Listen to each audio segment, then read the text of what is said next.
માં વાહન ચાલકો પાસેથી ટોલ ટેક્સ ઉઘરાવતા રોષ ફેલાયો છે। વૈકલ્પિક માર્ગ વગર જ ટોલ ટેક્સ ઉઘરાવતા વાહન ચાલકો રોષે ભરાયા।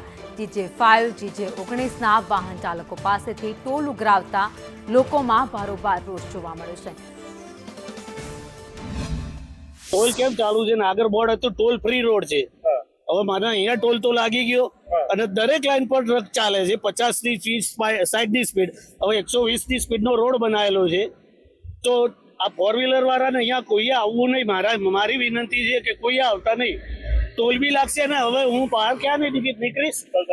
હવે પલસાણા નીકળું, મારું રહેવાનું સિટી લાઇટ છે, તો પલસાણાનો બી મારે ટોલ લાગે ભાટિયા વાળો 200-250 रुपया, तो 500 रुपया हमारा ये जैसे। सर इस पर तो हम आपको कुछ नहीं बता सकते, क्योंकि हमारे पास जो नोटिफिकेशन आया उस हिसाब से हम अपना काम कर रहे हैं सर। एज पर नोटिफिकेशन हम टोल लेना चालू किए हैं। इसके का जो बोर्ड लगा हुआ है सर, उसमें टोल फ्री नहीं लिखा है, टोल फी लिखा है सर।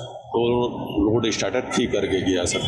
नेशनल हाईवे 48 पर आवेला જે કામરેજ નજીક જે બ્રિજ છે, બ્રિજનું સમારકામ ચાલી રહ્યું છે, જેને લઈને જે રીતે એક્સપ્રેસ હાઈવે છે, એક્સપ્રેસ હાઈવેનો વૈકલ્પિક વ્યવસ્થા તરીકે ઉપયોગ કરવાનું નક્કી કરવામાં આવ્યું, પરંતુ અહીંયા ટોલ ઉઘરાવવામાં આવી રહ્યો છે। ભાટિયા ટોલ નાકા પર પણ ટોલ આપવાનું રહેશે, એટલે સુરતમાં એન્ટર થવા માટે બબ્બે જગ્યાએ ટોલ આપવામાં આવી રહ્યો છે।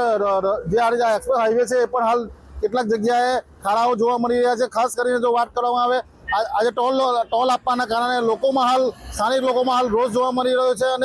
અને જે રીતે કામરેજ જે બ્રિજ છે, બ્રિજનું સમારકામ ચાલે, જેના લઈને લોકો હાલ હાલાકીનો સામનો કરી રહ્યા છે। નિલેશ પટેલ, સંદેશ ન્યૂઝ, સુરત।